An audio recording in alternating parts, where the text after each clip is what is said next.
começando mais um Sala de Entrevistas. Que bom que você está recebendo a gente aí na sua casa. Hoje o assunto é sobre política. E não é nada chato, não. Não torce o nariz, porque você também tem que saber como é esse mundo político. A gente já vai viver uma eleição aí, mas não é nem sobre isso que a gente vai falar. É sobre esse mundo na integralidade, viver dentro dele, acordar e dormir, sendo gestor de uma das maiores cidades de um estado, e a maior cidade entre as duas últimas capitais do país, e nisso não só uma vez, 3 vezes, e ainda tinha uma quarta que foi no pênalti ali, e a gente vai comentar sobre isso. E com grande prazer a gente recebe aqui nos nossos estúdios para falar sobre essa vida, de como é ser um político 24 horas por dia, lidar com a política, mas nem sempre sendo tão político assim. Então eu recebo aqui nos estúdios com muito prazer o ex-prefeito de Criciúma, que eu vou chamar várias vezes de prefeito, até porque foi o seu último cargo, então por isso lhe compete o título. Clésio Salvaro, obrigado pela presença, prefeito. Tudo bem. Primeiro, feliz em ser recebido para conversar contigo e principalmente com o telespectador, né? Com certeza. Prefeito, como eu falei, assim, a gente vai bater um papo sobre essa questão de ser o político, né? Porque as pessoas hoje em dia, com tanta coisa que a gente viu dos últimos tempos, sem levar para partido nenhum, mas essas guerras políticas, as pessoas perderam esse fio da meada. O que é ser um político? O que é estar na política? Michele, primeiro assim, que todos nós somos um ser político. Sim. É que, às vezes, as pessoas confundem com um político partidário. No nosso caso, para disputar uma eleição, tu tem que ter um partido. No caso, eu tenho um partido. Mas todos nós vivemos na política e dependemos da política. Agora, da política partidária, não, eu já fui vereador, fui vereador 2 vezes, eu fui 3 vezes deputado estadual e fui eleito, na verdade, 4 vezes prefeito da cidade de Criciúma, e como tu disseste, o 4º mandato bateu assim na trave. Mas, na verdade, eu acabei assumindo depois por uma decisão do Supremo por conta da irretroatividade ou retroatividade da lei, acabaram não validando a eleição, da minha reeleição de 2012. Mas estar na política é isto, eu gosto de estar na política, eu venho da iniciativa privada, o meu pai era mineiro, virou minerador, junto com meu tio, o empresário Henrique Salvaro, então eu venho sempre da iniciativa privada, meu pai tocava engenho de farinha, tocava bar, tocava lavadores de carvão, tocava mina, e eu acabei vindo também nessa pegada, então eu sou da iniciativa privada, gosto de gestão na iniciativa privada e gosto de fazer gestão no serviço público, e eu gosto da política, então eu consigo conciliar essas 2 atividades, a iniciativa privada e a política. Mas estar na política, para mim, é algo que me enriquece muito. Porque as pessoas me perguntam muito, esse meu mandato de prefeito aí, as pessoas Salvaro, como é que é esse negócio de política? Eu disse, olha, primeiro, política é o seguinte, tu gosta de gente? Se tu gosta de gente, é o passaporte para estar na política. Dedicar-se a ela, aí eu vou dizer, é a tua permanência na política. Então, eu gosto da política e gosto de estar junto das pessoas, conversar com as pessoas e sempre poder resolver os problemas das pessoas. Eu acho que é isso que me faz, assim, estar sempre envolvido na política. Por exemplo, eu não tenho mandato. Meu mandato terminou no dia 31 de dezembro do ano passado. Mas nem por isso eu deixo de estar presente na vida das pessoas, não somente de Criciúma, mas em toda a região. Com certeza, porque o seu nome é muito forte, a sua presença no Estado, como o senhor disse, representatividade do Estado como deputado, como vereador, como prefeito, foi sempre muito importante. Então as pessoas ainda recorrem ao senhor, né? Ser político também é isso, né? É estar aberto, ou então se afasta totalmente, né? Mas não dá, a gente não consegue isso. Eu, por exemplo, eu não consigo isso. A minha agenda de final de semana agora é igual como se fosse quando eu estava com o prefeito. Eu vou aos eventos nas comunidades, festas de bairro, eu vou à troca de comando da polícia, eu vou à posse de um, eu vou à posse de outro, eu vou a eventos políticos em Florianópolis ou em outras grandes cidades do estado. A gente está sempre muito presente e convidado a participar de várias reuniões políticas. Então, política é isso, é estar presente, estar vivendo o dia a dia. Eu gosto muito dessa vida. Aliás, a gente só, para permanecer tanto tempo na política, tem que estar gostando dela, né? Sim. É igual você. com a televisão ou com o rádio, você está aqui porque você é apaixonada, você ama fazer rádio e ama fazer televisão. Imagine se eu não gostasse, né? Pois Imagine se você não gostasse. Vir aqui seria um sacrifício. Eu imagino que para você, vir aqui fazer um programa é prazeroso. E para mim também, estar na política é muito prazeroso porque eu gosto de estar na política. Quando o senhor entrou ali, quando o senhor era mais novo, e o senhor viu as mudanças indo acontecendo, né, com o passar do tempo, que a gente viu a entrada da tecnologia, isso interferiu bastante nessa vida de vocês, de políticos, essas entradas novas, né, que foram acontecendo ao longo dos anos, já são o quê? 40 anos, né? 30? Uns 36 anos aí quase na política, 40 quase política. 40 anos. A gente pegou duas mudanças radicais na vida dos brasileiros aí, né, tanto tecnologicamente. Como foi para vocês, prefeito, dentro desse Sabe, a mundo? mudança ela vem acontecendo naturalmente na nossa vida, né? Mas eu falo muito sobre isso, Michele. É interessante tu trazer essa pauta. A tecnologia ela veio e ela faz com que o cidadão tenha muito mais informações, muito mais rápida e nem sempre com tanto conteúdo. Sim. Mas a geração de hoje recebe muito mais informações do que os nossos avós recebiam em um ano. Hoje a geração recebe em um dia, mais ou menos assim nessa relação. Mas na política, veio o rádio, veio a televisão, veio a internet, veio ali o TikTok, né? Tem o prefeito do TikTok, o deputado do TikTok, tal. Mas nada, absolutamente nada, substitui a presença, o aperto de mão. Acho que isso, para mim, é o que vale muito. Apesar de tanta tecnologia à disposição, o eleitor ainda prefere o contato, o olhar sincero do seu político. Este que é o meu candidato, é este que vai me representar ou na Câmara de Vereadores, ou vai me representar na Prefeitura, ou na Assembleia, ou na Câmara Federal, mas ele quer o contato, ele quer a presença. Claro que a pandemia acelerou muito essa questão da tecnologia, mas esta bolha ela está diminuindo. O eleitor está preferindo cada vez mais a presença do político na sua vida. Estamos voltando um pouquinho, né? Estamos desacelerando, né, nesse processo. É natural, porque não pode ser um político TikTok, que com o telefone na mão ele acaba fazendo a sua campanha apenas por uma bolha. O eleitor ele está exigindo mais hoje. Ele quer a presença e ele quer a entrega, o político do resultado. Mas eu vou fazer uma aspas, porque o prefeito ficou muito conhecido pelos seus vídeos também. Eu fiz várias matérias para o Nacional falando dos seus vídeos, porque teve uma hora que explodiu, né, ali na época da pandemia. Não, mas tudo bem, mas aquilo ali era real, não era nada assim... esses maquiados que tem hoje. Acordei agora, eu vou fazer um vídeo, chamo a equipe aqui, o marketing, e vão fazer isso, arrumo o cabelo, passo um pau no rosto, gravo uma vez, grava duas. Não ficou bom. Vamos gravar de novo? Não, nada disso. Porque ali é a vida real como ela acontece. Não teve nenhum vídeo e não há nenhuma publicação minha que eu traga a equipe de televisão para preparar um vídeo. Muitas vezes era o Dico, que era meu motorista. Dico, para aqui, grava isso aqui. Ô Tiago, ô Júlia, grava esse vídeo aqui. Mas assim, porque era a vida real acontecendo. Então, isso é importante. Passar para a sociedade a vida real como ela é. Quando eu me refiro do prefeito ou do político, o TikTok, é aquele que só fica acompanhando o noticiário. Eu vou gravar um vídeo sobre isso.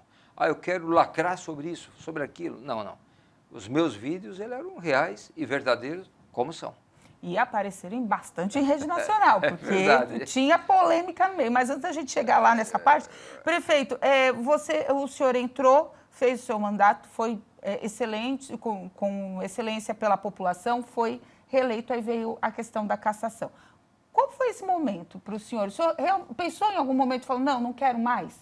Então, Michele, a cassação ela veio no registro da minha candidatura em 2012. Tá. Eu fui eleito em 2008, tomei posse no dia 1º de janeiro de 2009 e por conta da lei da ficha limpa, eu tinha feito os casamentos coletivos e me acusaram que aquilo era o abuso do poder político, do poder econômico e dos veículos, dos meios de comunicação.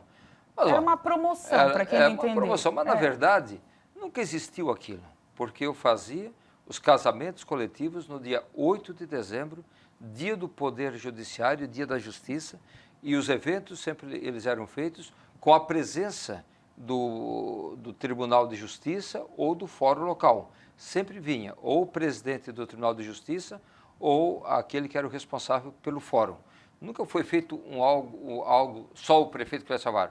A presença deles esteve em todos os atos, assim como outros prefeitos faziam em outras cidades. O César Souza fez em Florianópolis, o Pavan fez, e várias outras cidades do estado. Já tinha começado isso muito antes, eu já tinha começado isso.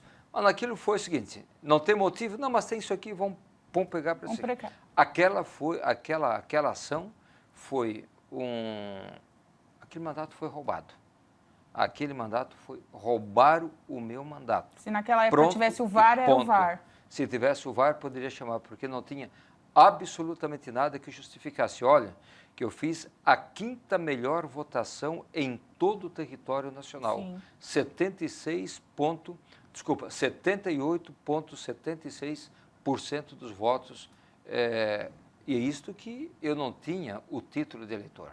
Então, aconteceu aquilo. E depois, em 2015, no dia 8 de janeiro daquele ano, o Supremo Tribunal disse, mas isso não pode. Então, vota, assume a prefeitura. 42 dias depois, veio um outro ministro e disse, não pode, tira o salário da prefeitura. Sabe aquele negócio?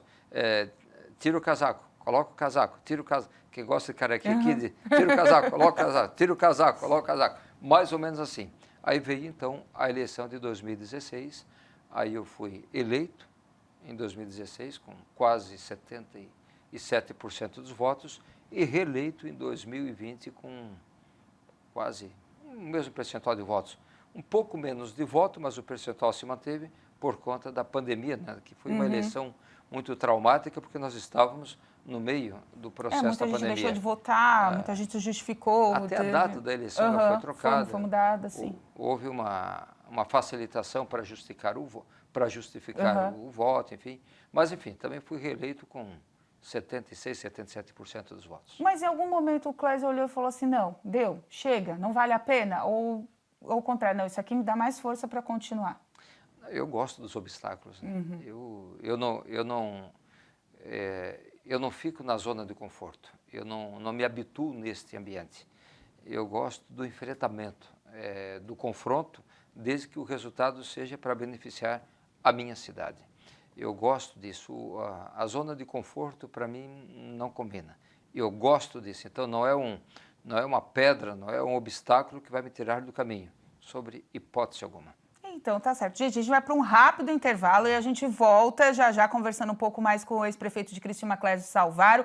Se você perdeu esse primeiro bloco, não fica triste, vai ficar todo disponível no nosso canal do YouTube para você assistir, mandar para as pessoas aí, para os que gostam, para os que não gostam, os que querem ser políticos, os que querem aprender. Não tem problema, o importante é assistir e consumir conteúdo de qualidade. A gente volta já.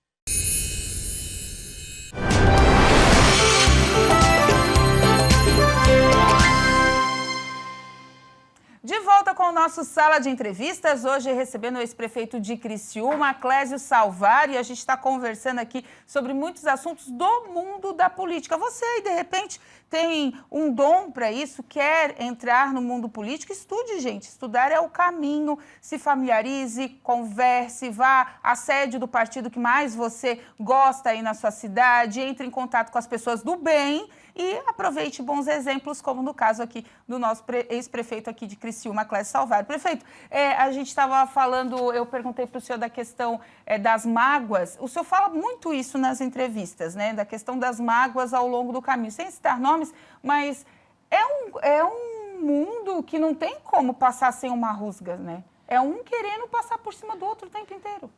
É uma competitividade a política. É porque é o seguinte, a pessoa que ocupou o poder e depois saiu, ele sai modificado, né? A não ser que tu tenha um equilíbrio emocional, a cabeça.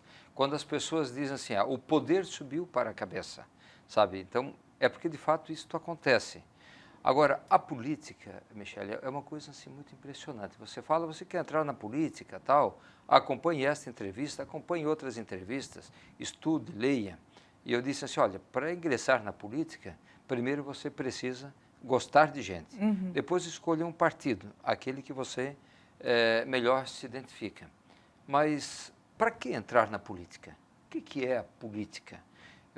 Eu digo assim, o Júlio Garcia tem uma frase muito forte com relação a isso. Ele diz, olha, política é a arte de fazer o bem.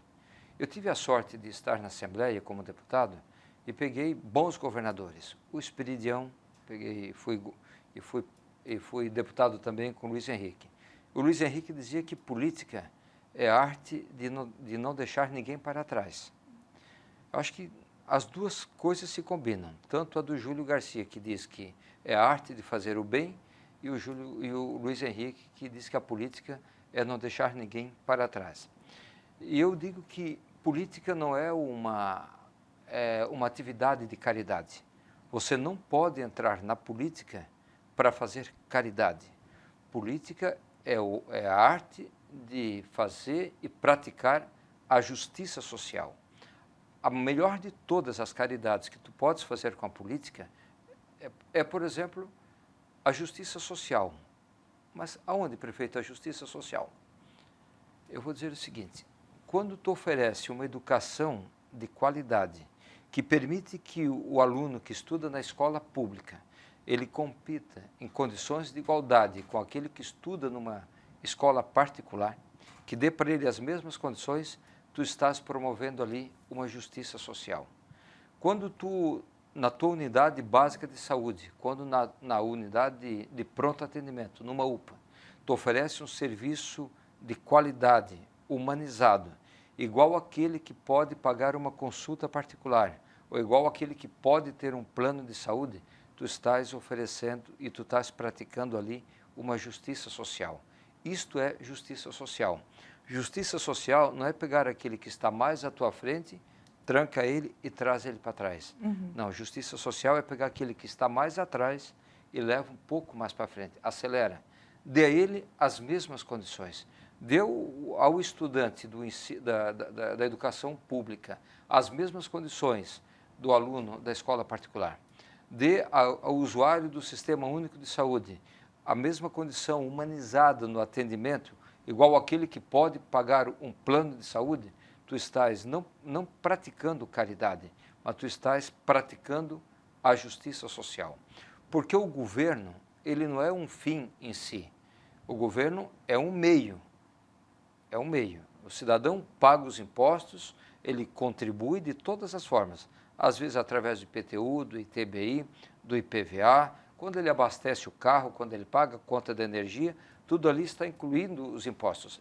Parte desse recurso volta para as suas cidades. Então, ele está contribuindo com os impostos. Então, o governo não é um fim em si, o governo é o meio para promover essas mudanças, dar este atendimento humanizado para essas pessoas.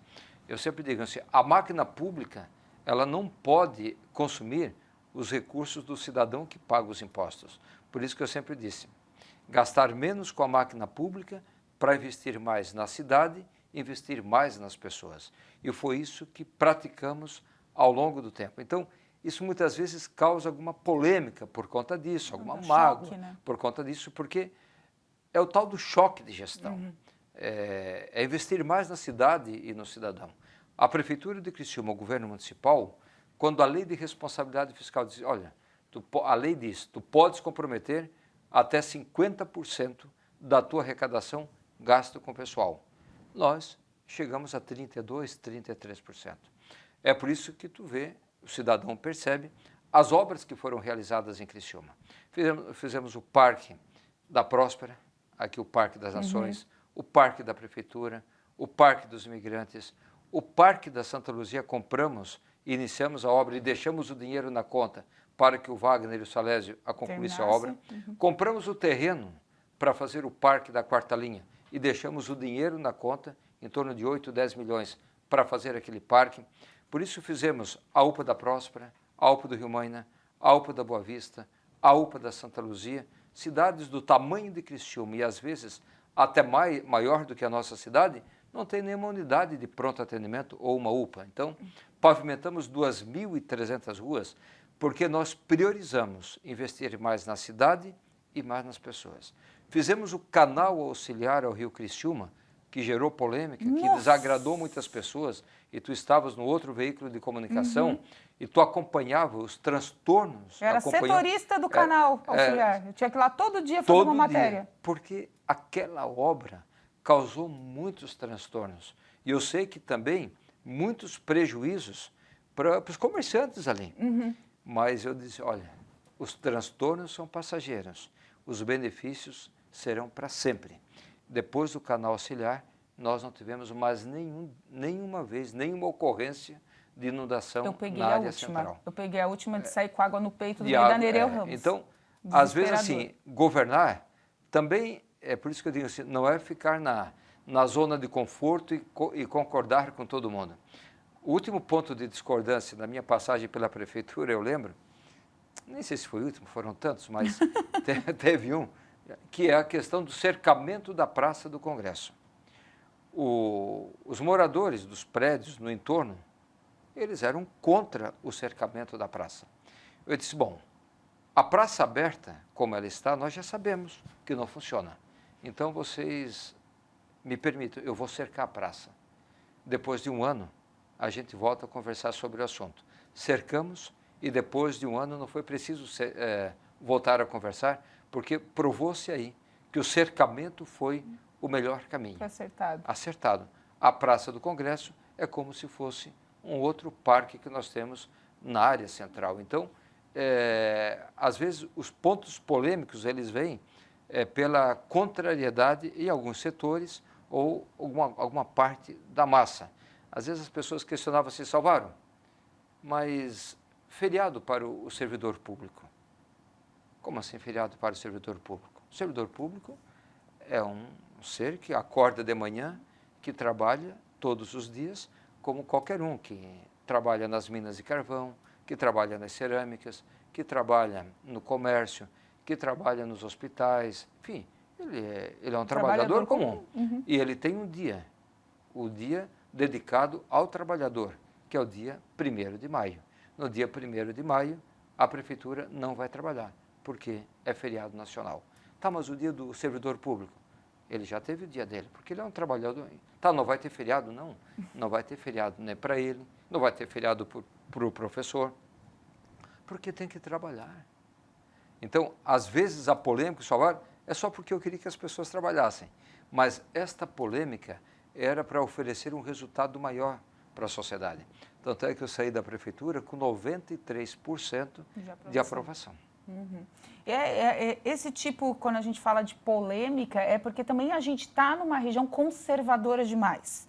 Né? Tem ainda, como o senhor falou, a Praça do Congresso. Não podia fechar porque vai ficar feio, vai desvalorizar os milhões dos meus imóveis. Imagina, só se provou que deu mais qualidade de vida, mais segurança para a população e proteção para o patrimônio público também. E outras regiões também, né? Prefeito, é questão de adaptação e de conversa, né? O prefeito não manda sozinho, tem que ter a comunidade junto. Tem que ter a comunidade no entorno, porque a prefeitura não faz uma obra para a prefeitura. Sim. Todas as obras, todos os investimentos são para as pessoas, e a gente já viu nas cidades que foram feitos para a prefeitura ou para os prefeitos acabarem levante branco, não darem nada, né? Quando tu vai lá, tu entrega uma obra para a comunidade, tu fez a entrega para a comunidade porque é para a comunidade utilizar aquela obra. Não é para o prefeito pode ir lá, a família do prefeito também pode ir lá, mas a obra é feita para a comunidade. As pessoas assim salvaram, pô, mas aquele negócio assim do pessoal, dos moradores de rua, tu colocar o pessoal para trabalhar, mas e daí, qual é o problema? É crime trabalhar? Que negócio é esse? O que nós fizemos? Eu lembro de um episódio, Michele, muito interessante. O Paulo César Bittencourt, ele era o secretário da Ação Social. E num domingo à tarde, ele disse, Paulo, vamos lá na casa de passagem fazer uma visita? Porque prefeito é prefeito 7 dias por semana, né? E quem trabalhava comigo na prefeitura sabe, só tinha 5 secretários, então era sábado à tarde, sábado à noite, domingo da manhã, domingo à tarde, eles estavam sempre no sobreaviso. E eu disse, Paulo, vamos lá na casa de passagem para fazer uma visita, vamos ver como é que eles estão lá. E fomos lá. tinha 30 pessoas.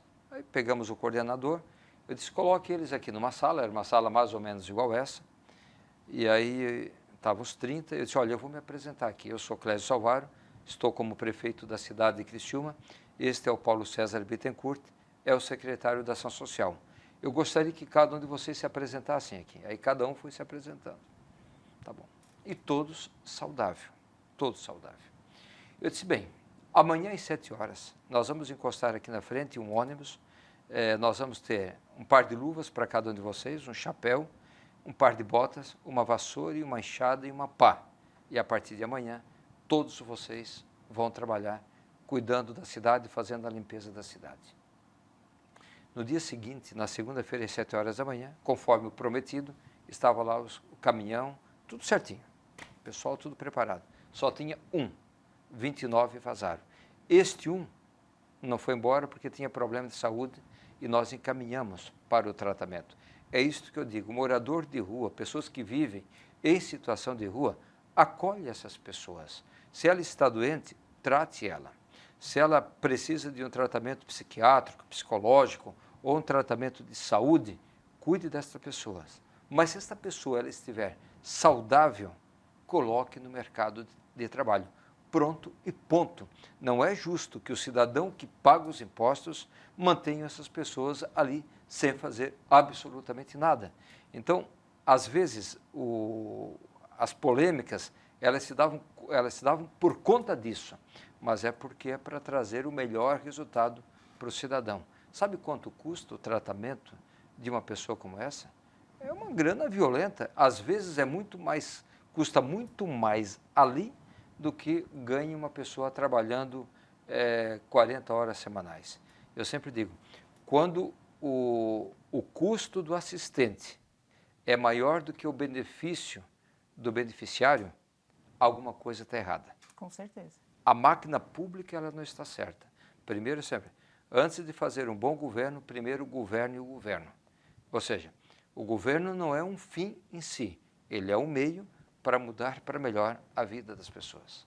Prefeito, a gente já está encerrando e a gente sabe, né? O ano que vem vai ser, esse ano de 2026, muitas reviravoltas, a gente depois vai ficar sabendo no meio do caminho o destino do prefeito, depois eu vou perguntar em off, aí eu conto para vocês no jornal. Mas, brincadeira, o prefeito vai decidir, né? Tem bastante caminhos para ele seguir, qual seja, eu sei que vai ser de bastante sucesso, mas ficou alguma coisinha para trás que o senhor queria ter feito, falou, não deu certo, eu queria ter feito melhor, ou então, para eu ser um político melhor daqui para frente, qual cargo eu tenho que fazer isso melhor? Ficou alguma coisa para o senhor resolver? Eu sei que vai vir um livro também, tá, gente? Depois ele vai vir para contar do livro quando ele lançar.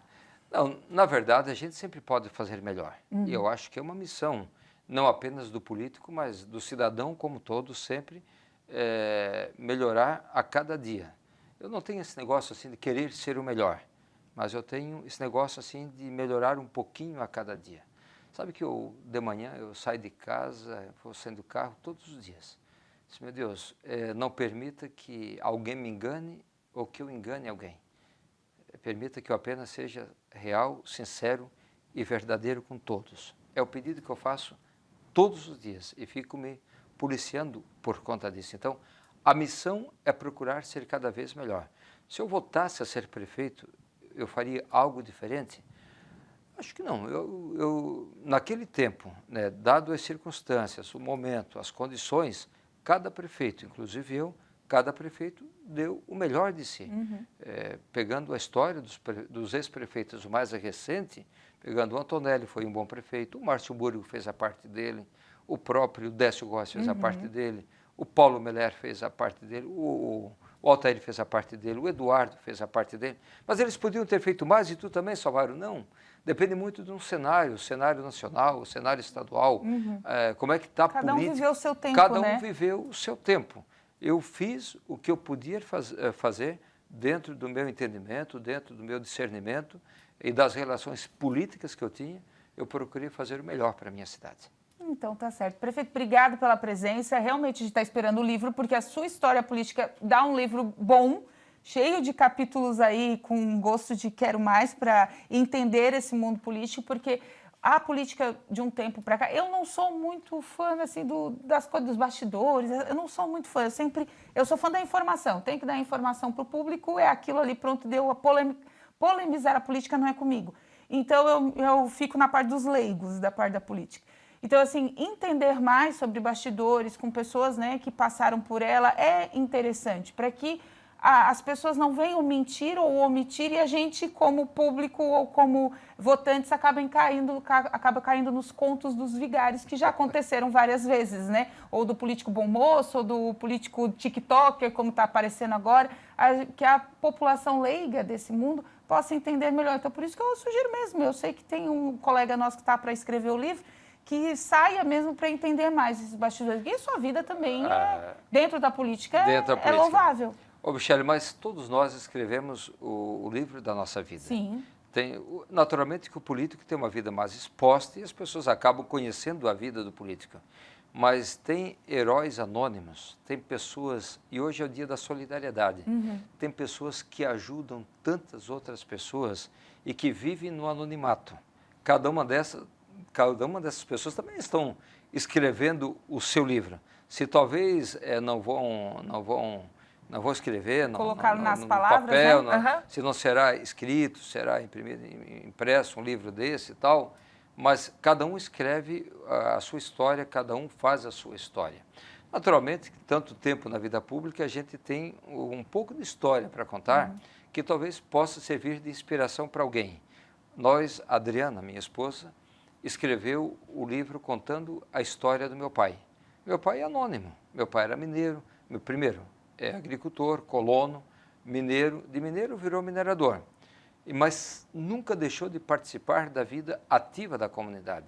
Se lá no bairro Vila São Jorge tem energia, tem escola, tem creche, tem uma grutinha, é porque ele participou daquele dia. E a minha mulher escreveu o livro dele ali, com a família, e eu disse, meu Deus, quantos Armelindos Salvaro tem em cada bairro da nossa cidade? Então, cada um tem uma história para contar, né? Mas certamente vamos também eternizar a nossa história, lembrando de que temos muitas histórias ainda para escrever. Né? Tem, com certeza. A gente precisa de políticos de qualidade no nosso país. Obrigada mais uma vez por dispor do seu tempo para vir aqui conversar com a gente. Eu que agradeço a oportunidade de bater esse papo contigo e principalmente com você, telespectador, que acompanhou esta entrevista. É muito bom, foi muito bom ter estado na política e estou na política, porque você pode fazer política com mandato ou política sem mandato. Eu estou agora nessa de política sem mandato, então é muito bom ter estado com você ou como prefeito, ou como deputado, ou como vereador. Um abraço a todos. Então tá certo. Gente, essa entrevista fica toda disponível no nosso canal do YouTube, /TV Primavera Criciúma, no nosso canal do Spotify, sala de entrevistas em áudio e vídeo. Procura lá para você compartilhar conteúdo de qualidade. E é claro, né, gente, lembrando, informações sempre com veracidade dos canais confiáveis. Até o próximo Sala.